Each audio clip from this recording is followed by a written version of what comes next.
universal mind is you. It's just in a slower, holographically fragmented form, like that prism I said is rotating, and all these little rainbows are there. That's all it is. That's all you are. But that's everything you need to be, because that proves that you are the light, you are the love, you are the one infinite creator. That's all you ever have been, it's all you ever will be. And that's more than enough.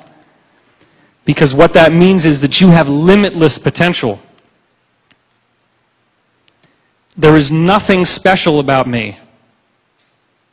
The only thing that's different is that I'm very dedicated to doing what I'm doing, and I'm getting in touch with that part of myself that has access to the higher consciousness, and it makes me more and more of an embodiment of who I am.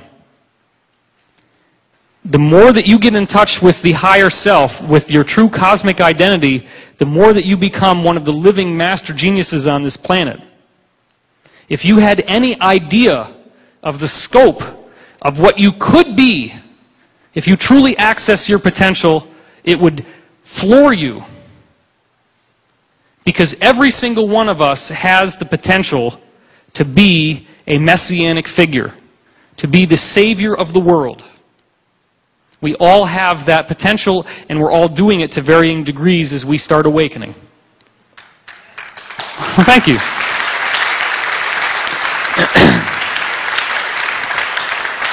Look, I could yak about this all day, but we got a lot of slides to do. So let's do some slides. The galaxy is pumping out these waves of energy which are now changing the solar system, and we're going to talk about that in very concrete terms. You're going to see all the proof for that. You're also going to see the proof that the fossil record has been undergoing... I'm not getting any... Oh, okay. Never mind. The fossil record is undergoing 26 million year cycles, as well as 62 million year cycles, as you see in this graph here. What's causing that to happen?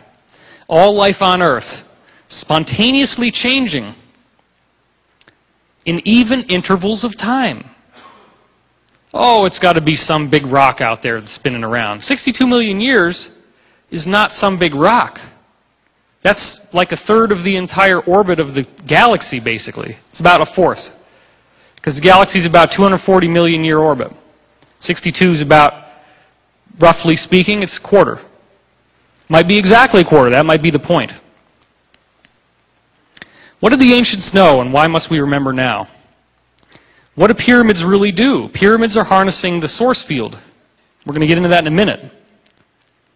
We know, and we can prove now, that Atlantean civilization is nothing new. These pyramids around the world are not something that was built in conventional history. It was built before then.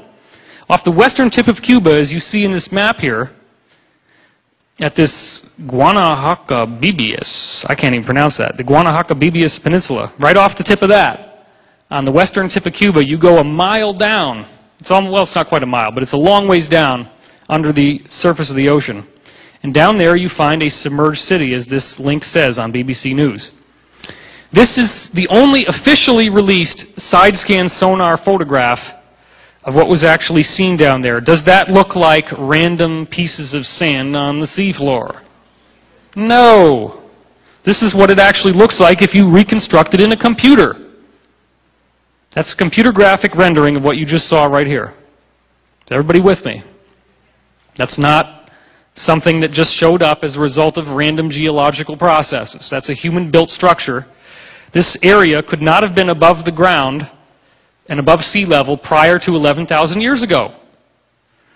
Paulina Zalitsky is here in a cave in Cuba, which used to be the Atlantean highlands, looking at inscriptions on the cave wall. They're precisely the same as inscriptions that they saw being painted on the walls of these submerged cities that they sent submersible submarine probes into.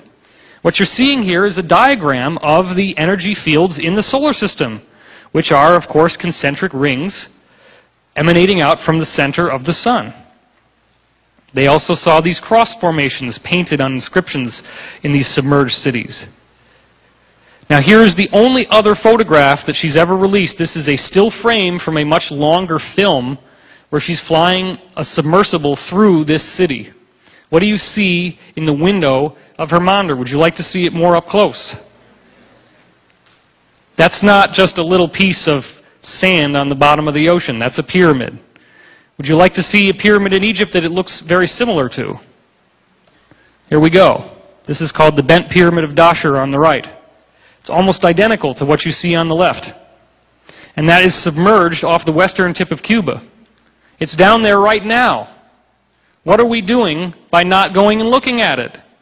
Why did they sell this story to National Geographic and it just so happened to never make it out in 2003?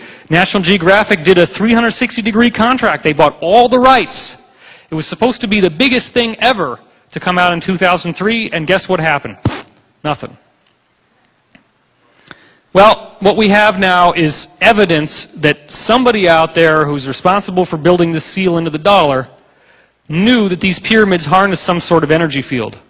Because what you're seeing is clearly an energetic, non-physical structure going down onto the top of the pyramid here. This grants the next question. I talked about the time field. I talked about the Russians.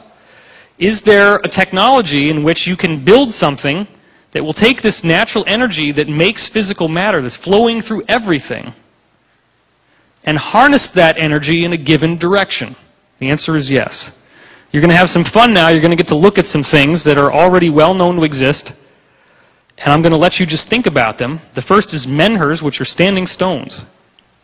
I want you to bear in mind that the height of a human being is only a little bit taller than where the top of the shadow is in this photograph. These are enormous, enormous stones. Do you think that maybe